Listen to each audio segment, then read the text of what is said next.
Então, nós falamos de forma bem panorâmica, no primeiro momento, para entendermos quem nós somos e o que são as emoções. E agora nós vamos avançar um pouquinho dentro desse assunto, aprofundando um pouquinho sobre como essas emoções se formam dentro de nós. Só para te dar um panorama do que vai ser a nossa semana, antes de entrarmos nessa segunda palestra, eu não fiz isso na primeira, nós queremos dar a base no dia de hoje e amanhã mais uma palestra falando um pouquinho sobre algumas questões introdutórias. E depois nós vamos entrar em emoções específicas e aquilo que a Bíblia nos chama, tanto com relação à nossa vida, como quanto a gente pode aconselhar e ajudar outras pessoas a lidar com isso. Então nós vamos falar sobre algumas emoções comuns, né, que fazem parte do nosso dia a dia e como a gente lida com essas questões. Mas antes de irmos para as questões mais práticas e específicas, nós precisamos entrar e revisitar, na verdade, um elemento que é fundamental na visão bíblica e na visão do aconselhamento bíblico para quando nós vamos lidar com as nossas emoções, na verdade, com o todo do nosso ser, que é o que a Bíblia chama de coração. Então, nossa segunda palestra tem como título aí as emoções e o coração. Provérbios capítulo 4, verso 23, diz: de tudo que se deve guardar, guarde bem o seu coração, porque dele procedem as fontes da vida. A grande pergunta que nós precisamos responder, então, é o que é o coração? Em nossa cultura popular, coração está relacionado ao nosso aspecto emocional, não é verdade? As pessoas geralmente usam, né, o símbolo do coração. Quando alguém diz eu te amo do fundo do meu coração, está expressando algo que sente profundamente. Geralmente as pessoas ligam a ideia do coração com as emoções. O símbolo do amor na nossa cultura é o coração. Quando as pessoas se dizem apaixonadas, o símbolo que frequentemente aparece é aquele símbolo daquele coração vermelho.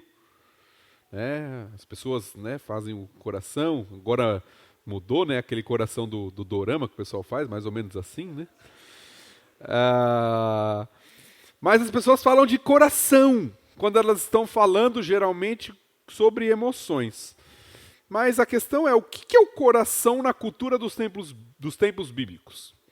Isso é um exercício sempre importante de nós fazermos, quando nós estamos estudando as Escrituras. Porque às vezes nós importamos conceitos da nossa cultura ao lermos o texto e nem sempre é a mesma visão. Na verdade, na visão judaica, quando o judeu queria falar de algo que envolvia muito a emoção, e mais estritamente as emoções, geralmente ele não usava a figura do coração. Ele usava a figura das entranhas. O que é estranho para a gente, Talvez você já leu aquele texto nas versões mais antigas, quando Paulo fala assim: se há entre vós entranhados afetos e misericórdia. Entranhados é que vem das entranhas mesmo. Exatamente. Lá de dentro, Eu brinco que uma declaração de amor de um judeu talvez seria eu te amo lá de dentro dos meus rins, Seria meio estranho, Lá do meu intestino, seria muito estranho. Mas na visão judaica, emoção está relacionado de forma mais estrita às entranhas. Então, o que a Bíblia diz, ou o que Salomão aqui nesse texto que nós acabamos de ler está querendo dizer quando fala que nós deveríamos guardar o nosso coração? O que é o coração na Bíblia? Vai ter um gráfico aí, vai aparecer no próximo slide, que vai nos falar um pouquinho sobre isso. O coração nas Escrituras envolve uma série de elementos. E é por isso que nós vamos ver que o coração é algo mais profundo na visão hebraica. O coração, ele envolve o que nós chamamos do aspecto cognitivo. Na Bíblia, com o coração, você pensa, você conhece, você interpreta, você crê. Talvez você lembre, o texto mais famoso sobre isso está em Romanos. Se em teu coração creres, né, com o coração se crê. Mas tem um outro texto que está aí na referência, Mateus capítulo 9, versículo 4. Se você tiver com a sua Bíblia aí, quiser acompanhar, eu vou ler. Coloquei algumas referências no slide, mas nem todas. O texto diz assim, Jesus falando, né, aos líderes religiosos que estavam criticando, falando que ele estava blasfemando. Jesus, versículo 4 do capítulo 9 de Mateus, diz assim, conhecendo Jesus seus pensamentos, disse-lhes, por que vocês pensam maldosamente em seu coração? Ou seja, com o coração se pensa, na visão bíblica. Com o coração se crê, com o coração se conhece. Coração, nas Escrituras, envolve o que nós chamamos da área cognitiva, do pensamento, do conhecimento. Mas vai, evidentemente, além disso. Próximo, pode passar, por favor. O coração envolve o aspecto que nós chamamos de afetivo. Aquilo que desejamos, valorizamos, sentimos, ou as nossas emoções. Também envolvem o nosso coração. João, capítulo 14, outro verso que foi colocado apenas para ilustrar, de uma série de outros versos que destacam esse aspecto, João 14, 27, diz assim, deixo-lhes a paz, a minha paz lhes dou. Não a dou como o mundo dá. Não se perturbe ou se turbe o seu coração, nem tenham medo. Ou seja, com o coração você sente. Jesus fala para eles, olha, não tenham medo, não perturbe-se o coração de vocês. Além disso, o coração nas Escrituras compreende o que nós chamamos da volição, o aspecto volitivo, decisões, intenções, ações, reações e omissões. 1 Coríntios 7,37, dentro de um contexto específico, vai falar que aquele que decidiu firmemente em seu coração, no coração se toma decisões. Tudo isso mostra que o coração, na visão bíblica, é algo muito mais complexo, que não está ligado só à emoção. Por isso que Salomão vai falar que de tudo que se deve guardar, guarda o seu coração. Parece que o coração, na visão hebraica, na visão bíblica, é quem nós somos de verdade lá dentro. É o que Paulo vai chamar, talvez, nas suas cartas, do homem interior. Né? É por isso que nós somos chamados a amar a Deus de todo o nosso coração. Lá, de fato, de quem nós somos. Então, a visão bíblica, pode passar o próximo slide, o coração engloba todos esses aspectos. Cognitivo, afetivo, volitivo. E qualquer mudança, preste atenção nisso, porque isso vai ser muito importante, é o fundamento para tudo que nós vamos ver no restante aí da nossa conferência. Qualquer mudança que reduza apenas a um desses aspectos vai ser superficial e temporária. Se você tentar mudar algo apenas na cognição, ou apenas no que você sente, ou apenas nas decisões, nas atitudes, isso vai ser superficial. Não adianta mudar apenas a mente. Tem muita gente que tem o conhecimento correto, mas isso não necessariamente transforma a vida, não é verdade? Talvez seja um problema comum no meio religioso. Né? Tem muita gente que conhece muito da Bíblia, sabe versículos de cor, já leu a Bíblia não sei quantas vezes, mas parece que é um abismo entre o conhecimento e a prática. Parece que há uma lacuna entre aquilo que se sabe, entre aquilo que a mente está cheia e a prática da verdade. Mudar só a mente não é suficiente. A Bíblia dá várias advertências sobre isso. Fala que nós não devemos apenas ouvir a palavra, mas praticar. Jesus termina o seu sermão do monte com uma pequena ilustração, onde ele fala justamente sobre isso. Onde ele fala assim, olha, quem ouve as minhas palavras e pratica é um homem sábio, que edificou sua casa sobre a rocha. Veio a chuva, a tempestade, a casa permaneceu porque ela estava sobre a rocha. Mas quem ouve e não pratica é o insensato, é o tolo. É como aquele que construiu uma casa sobre a areia. Veio a chuva e derrubou. A diferença entre os dois homens na pequena história de Jesus, concluindo o sermão, é um conhece e pratica, o outro conhece também, mas não pratica. Há uma lacuna entre o conhecimento e a prática. Por outro lado, não adianta mudar apenas as emoções também. As emoções fazem parte de quem nós somos, como nós estamos falando, elas são importantes, nós vamos falar bastante sobre isso, mas não se muda apenas as emoções. Na nossa cultura, que é muito sentimentalista, vamos colocar assim, esse é um perigo. Porque muitas pessoas se sentem próximas de Deus porque sentem algo quando estão cantando um louvor, quando estão na igreja. E fecham seus olhos e levantam suas mãos, e nada contra essas práticas, e sentem talvez até um arrepio na espinha, mas isso não significa necessariamente que há de fato intimidade com Deus. Se não há vida de obediência, de vida com Deus. E por fim, não adianta mudar também apenas a atitude exterior. Seria apenas o comportamentalismo.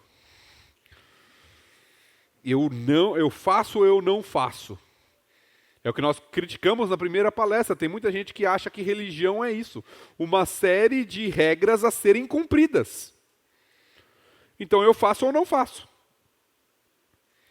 Não importa se eu sinto, não importa. O que importa é que se eu estou fazendo o que é certo ou não. Mas o Evangelho não trabalha assim conosco. Na verdade, se nós fôssemos pensar num grupo que caracteriza essa terceira atitude, o grupo que mais se identifica, se mais parece com isso nas Escrituras são os fariseus. Jesus fala isso sobre eles. Olha, vocês são como aqueles sepulcros caiados por fora. Está arrumadinho, bonitinho.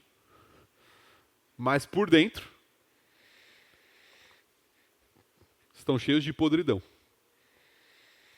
Então, o coração envolve as três áreas. E as três áreas, emoções, a mente, as atitudes, precisam ser transformadas. E aqui eu trago uma citação para nós de um autor muito bom. Tem seu livro em português já. Eu sei que tem uma pequena biblioteca ali atrás, eu não sei se tem lá, eu não olhei. Mas um livro que foi lançado, acho que há uns 2 anos atrás, nós temos em português, onde ele fala sobre, o título do livro é O Coração Dinâmico. Ele vai falar justamente, boa parte dessa palestra, inclusive, tem a influência das leituras desse livro. Ele diz o seguinte: por que os pensamentos, sentimentos e intenções do coração são tão importantes para Deus? Ele está falando dessas três áreas que nós citamos. Por que ele projetou corações humanos de forma tão complexa? A resposta é simples. Deus projetou as funções do coração para a adoração. Ele quer pessoas que respondam a Ele com a bela complexidade que reflete a sua pessoa.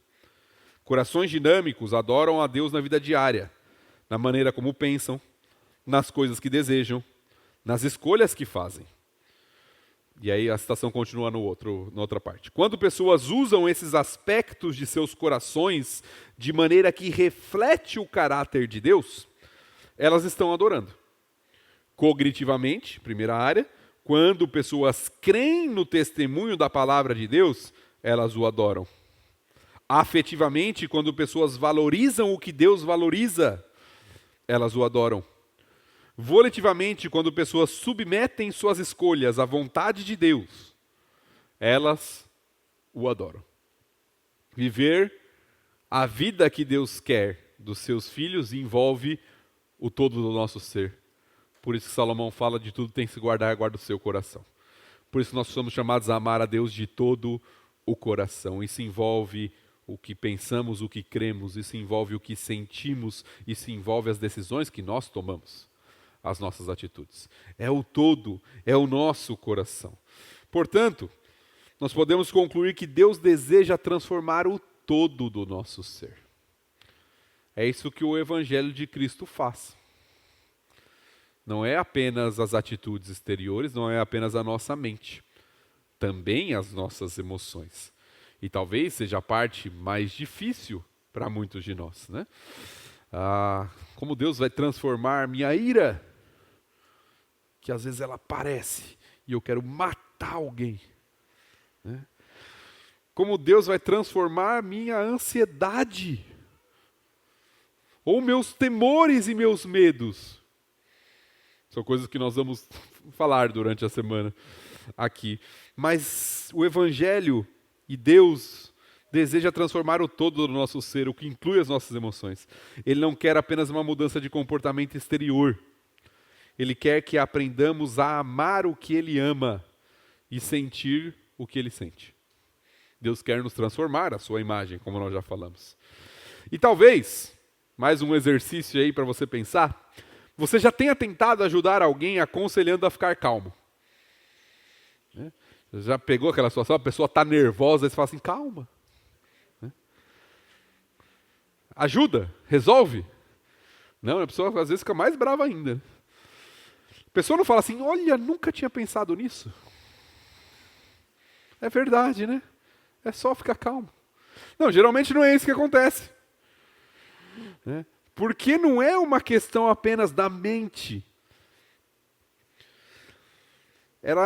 Quando nós fazemos isso, nós estamos lidando apenas com a reação exterior. Apenas com aquilo que vem para fora, apenas com aquilo que é nítido. Mas a grande questão é por quê? Qual é a razão? Por que tal situação me deixou tão irado? Ansioso? Com medo? Quais são os motivos do coração? Quais são as motivações que estão por trás? Quais intenções e desejos levam a uma reação emocional? É aqui que nós precisamos chegar.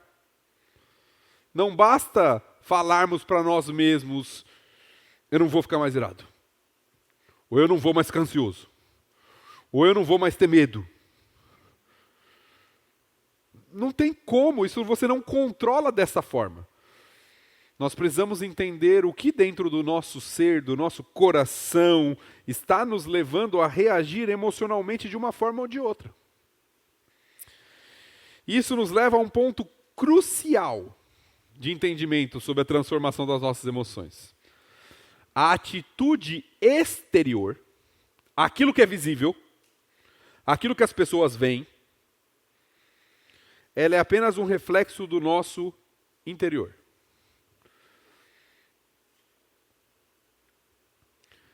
Tem pessoas que elas demonstram mais. Né? E aí talvez isso, até para quem aconselha, ajuda, para pastor de igreja, seja até mais fácil. Porque é mais visível. Apesar de que muitas vezes traz mais problemas. Mas tem pessoas que demonstram menos. E aí, geralmente, quando vem à tona, você fala assim, oh, tal pessoa é tão calma do nada, né? Mas na verdade não é do nada. É que simplesmente não estava visível. Simplesmente não foi para o exterior, mas estava lá dentro já. Provavelmente há muito tempo. Então, emoções que vêm à tona exteriormente são um reflexo do nosso interior. Por isso, toda mudança começa a partir de uma mudança de coração. E aí eu quero ir com um texto contigo, não coloquei porque o texto é longo, mas eu quero ler porque esse texto é muito importante para aquilo que nós vamos trabalhar, que se encontra no capítulo 7 do Evangelho de Marcos. Segundo Evangelho, o Evangelho segundo Marcos, capítulo 7, abra aí sua Bíblia, se você tiver com a sua Bíblia, seja ela em papel ou digital. Marcos, capítulo 7.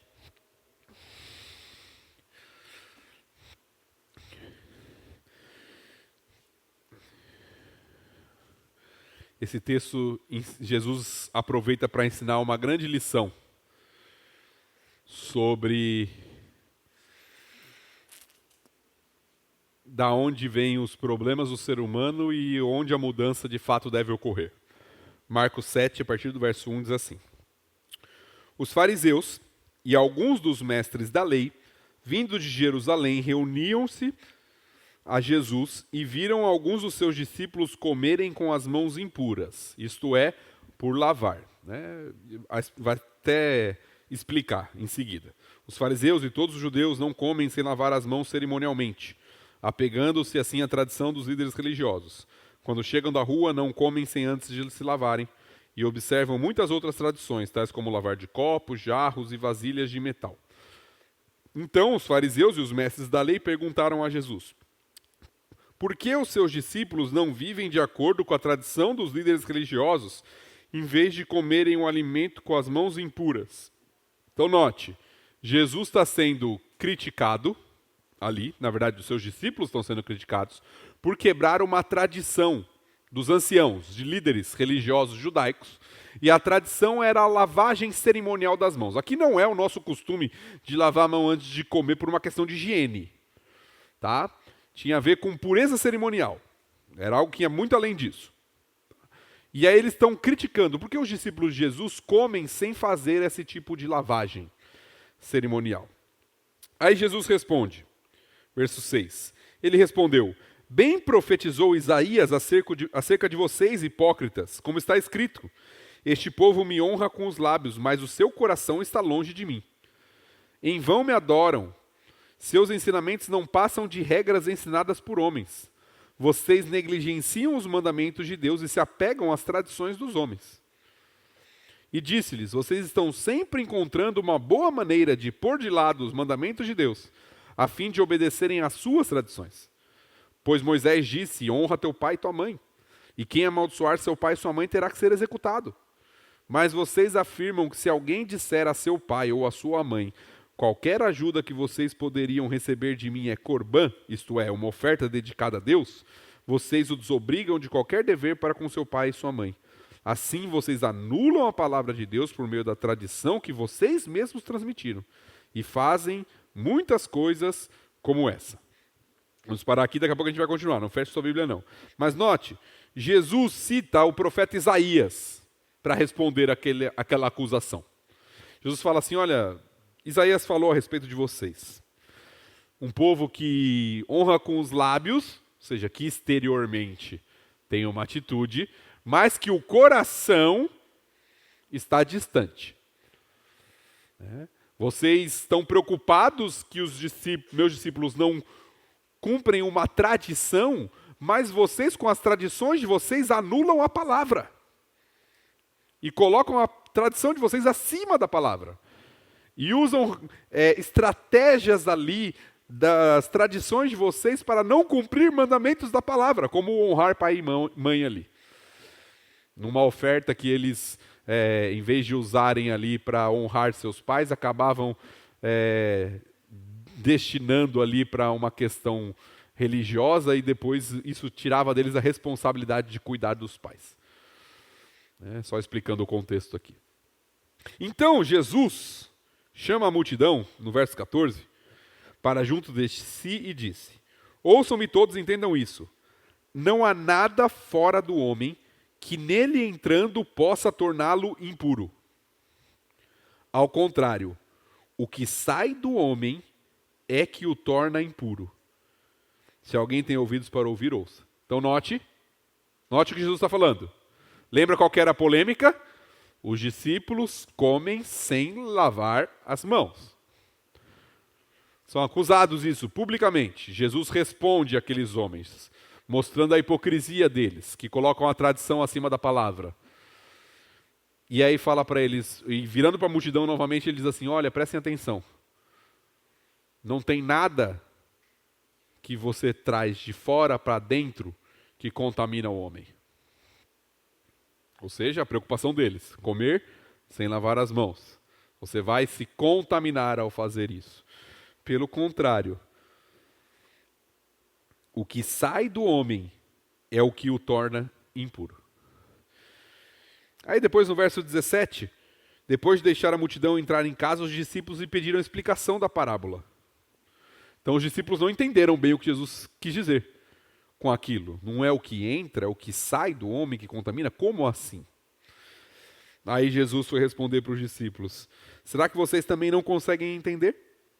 Perguntou-lhe Jesus. Não percebem que nada que entre no homem pode torná-lo impuro?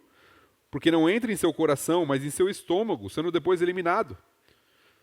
Ao dizer isso, Jesus declarou puros todos os alimentos. E continuou: o que sai do homem é o que torna impuro. Pois do interior do coração dos homens vêm os maus pensamentos, as imoralidades sexuais, os roubos, os homicídios, os adultérios, as cobiças, as maldades, o engano, a devassidão, a inveja, a calúnia, a arrogância e a insensatez. Todos esses males vêm de dentro e tornam o homem impuro. Estão entendendo o que Jesus está dizendo aqui? Olha, não é o que entra que contamina o homem, é o que está lá dentro, lá no seu coração, e que vem para fora, e que é exteriorizado, externado. É isso que está de fato contaminando o homem, é lá do coração que procede. Aí Jesus dá uma lista de pecados. Eu trouxe uma ilustração aqui para nos ajudar a entender esse conceito. Pode passar o próximo slide. Eu tenho uma garrafa d'água aqui, bem parecida com essa.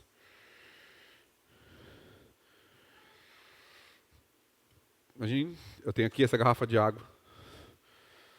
Eu abro essa garrafa e eu bato nessa garrafa. Eu não vou fazer isso para não molhar aqui o chão, né? Mas eu abro a garrafa e eu bato nessa garrafa. O que vai acontecer?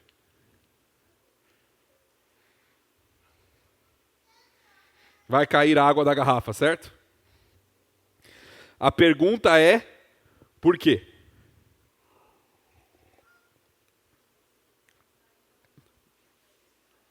Muitos de nós responderiam: porque você abriu a garrafa, ou porque você bateu na garrafa. Mas a resposta fundamental é porque tinha água. Os adolescentes em São Paulo falariam assim: parece óbvio, mas é isso que Jesus está ensinando. Só sai de lá o que está lá. Se não tivesse água na garrafa, eu poderia abrir, bater, torcer, pular em cima dela, fazer o que eu quisesse. Não ia sair água da garrafa. Se tivesse outro líquido dentro da garrafa, ia sair o líquido que estava dentro da garrafa.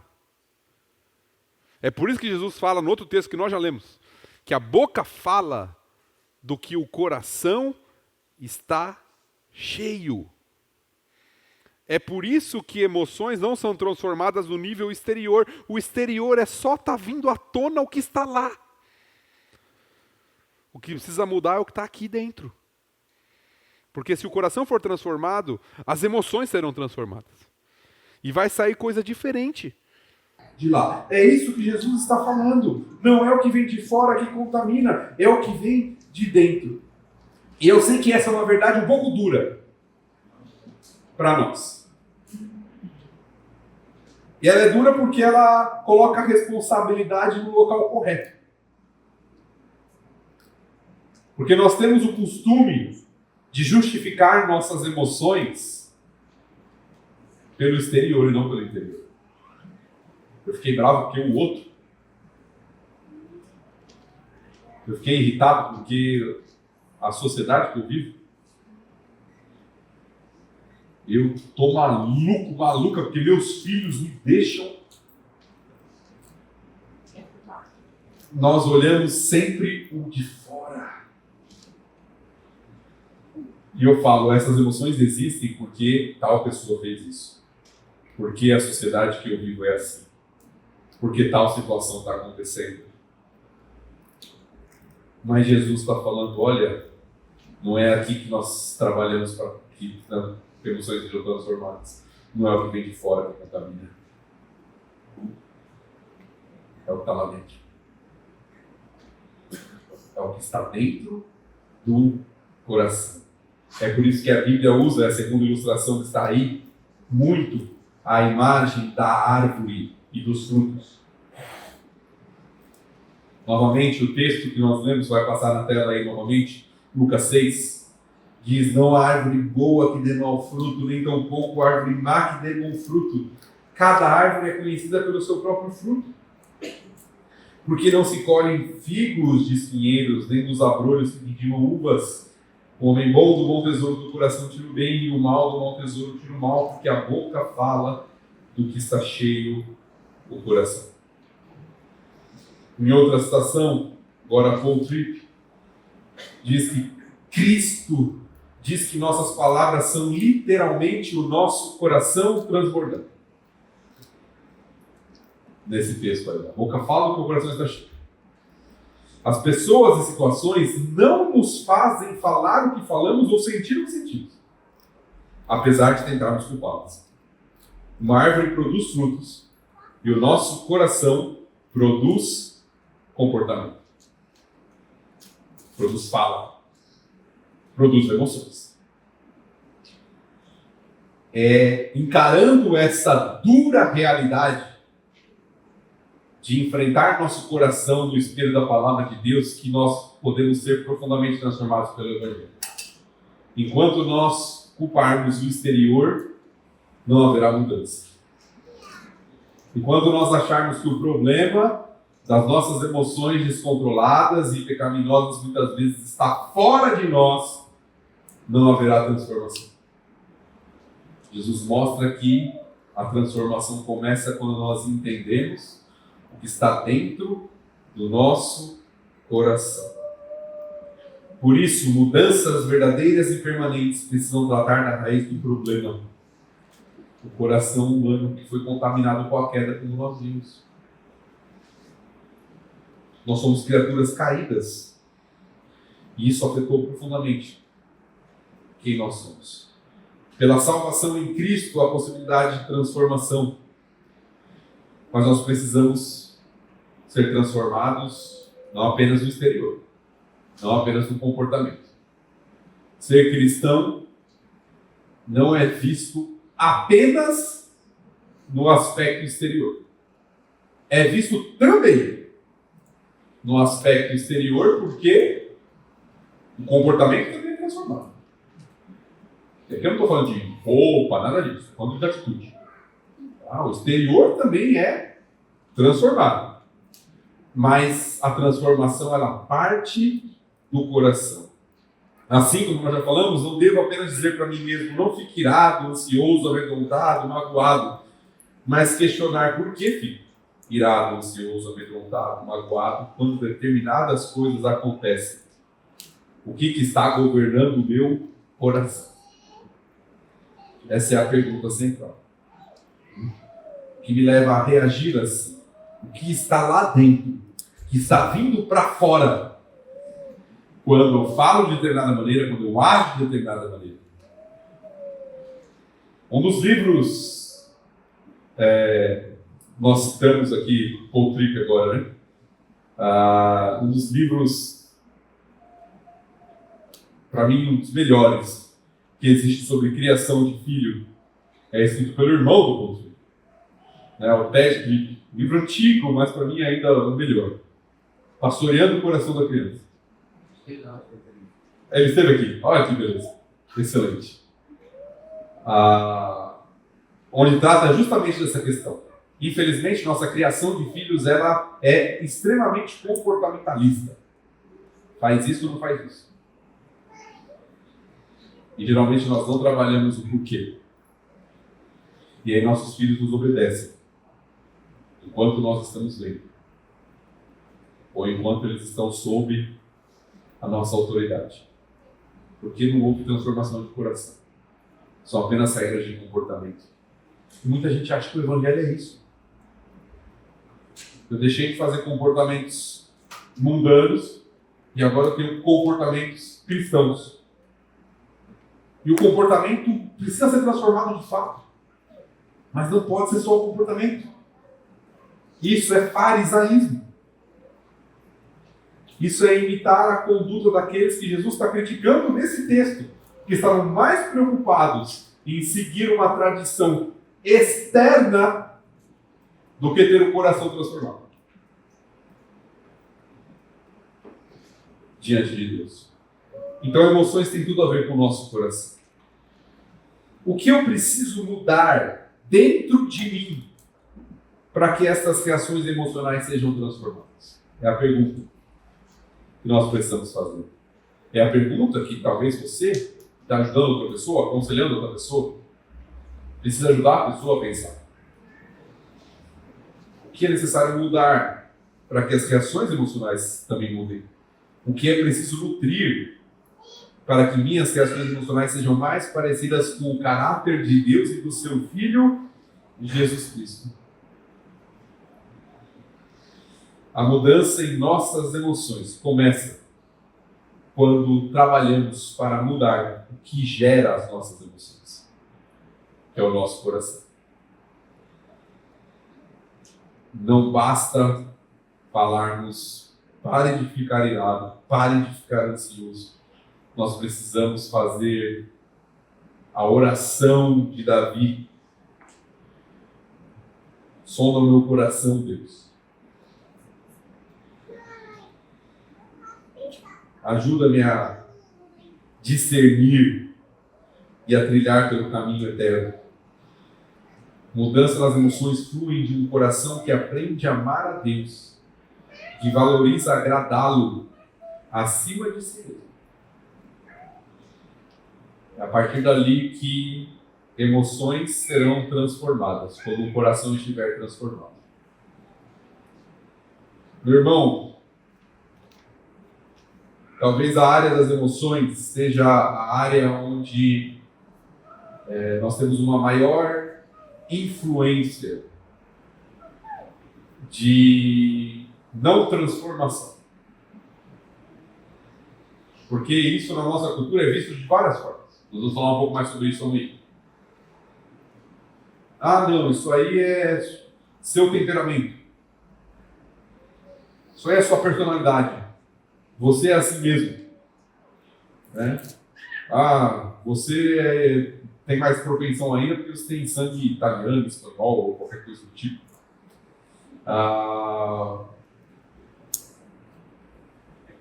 Isso é influenciado pela sua biologia e não tem como mudar.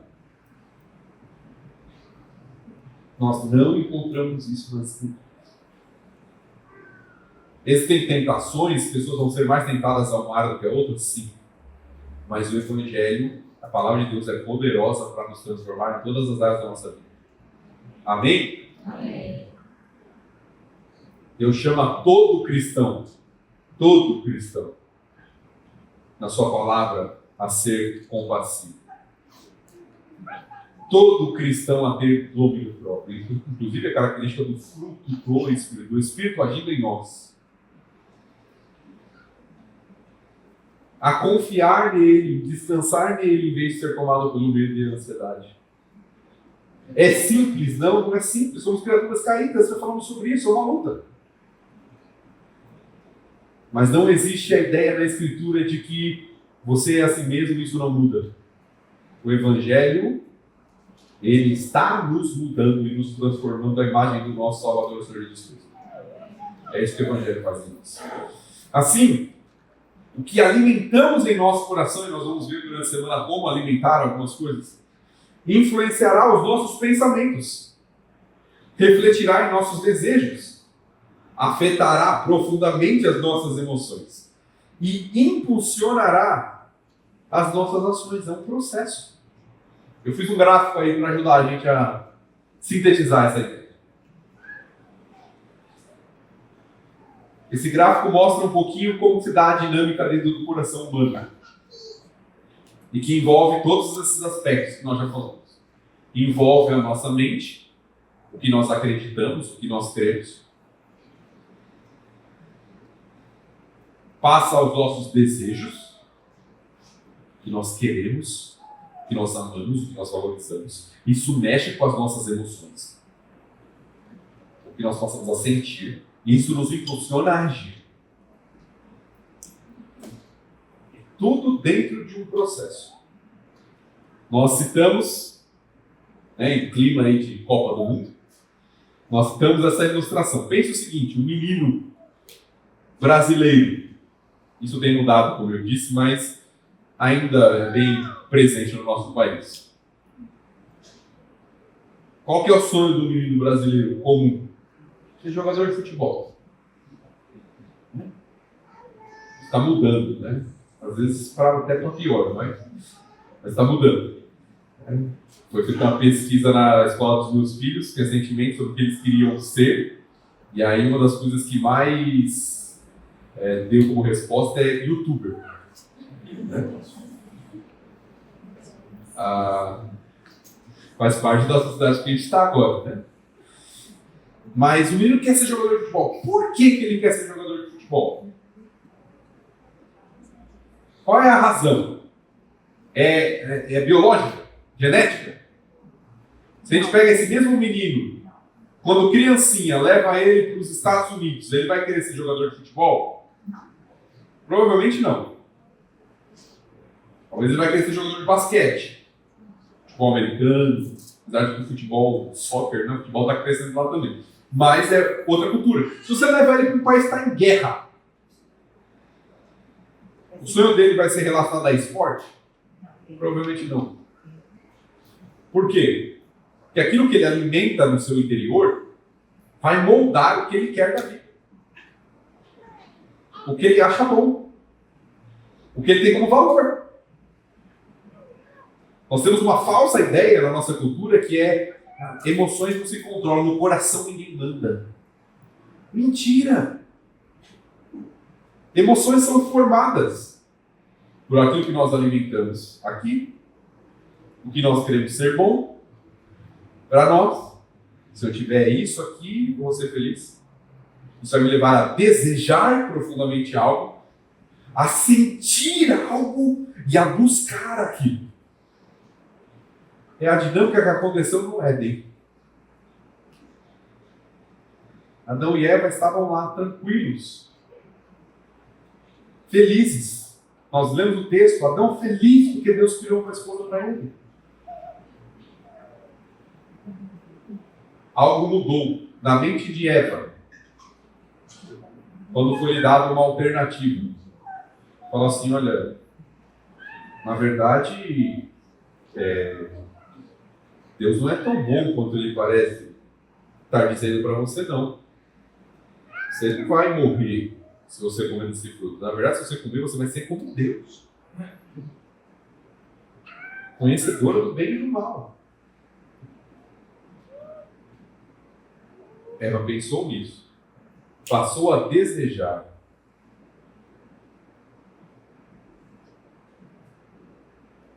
É engraçado que o texto diz que o fruto era desejável para dar entendimento. Isso levou ela a agir. Sentir algo, agir. Pegar o fruto e comer e dar ao seu marido. É a dinâmica do coração. É por isso que a Bíblia vai insistir constantemente no processo de renovar a mente. Porque aquilo que nós valorizamos, cremos, entendemos como fundamental e importante, vai afetar o que nós sentimos, nossos desejos e o que nós vamos fazer da nossa vida. Se eu creio que o mais importante na vida é alguma coisa, eu vou viver e vou lutar por isso. Corações são transformados em um processo que envolve todo o nosso ser, o que nós cremos, o que nós desejamos, o que nós sentimos. E como isso vem à tona no exterior, na ação.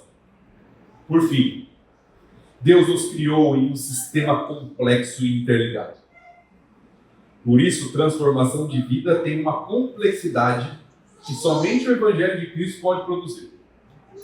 Qualquer outra ideia de transformação, ela é superficial. Um incrédulo pode mudar atitudes? Pode. Pode. Já conhece alguém que tinha um vício, abandonou um vício, sem necessariamente se tornar um crente? Isso acontece. Mas não é esse nível de profundidade de coração que só o Evangelho pode produzir. Uma mudança de transformar um coração de pedra em um coração de carne. E de mudar completamente quem nós somos e o porquê nós existimos. E o propósito da nossa vida, nos gerando o que a Bíblia chama e ilustra de forma bem clara, que é uma nova vida. É como se nós, de fato, nascêssemos de novo. Mudou completamente. Houve transformação. Lembra? Somente o Evangelho de Cristo pode produzir esse tipo de mudança. Mudando quem somos de dentro para fora. A partir do nosso coração. E atingindo o todo do nosso ser.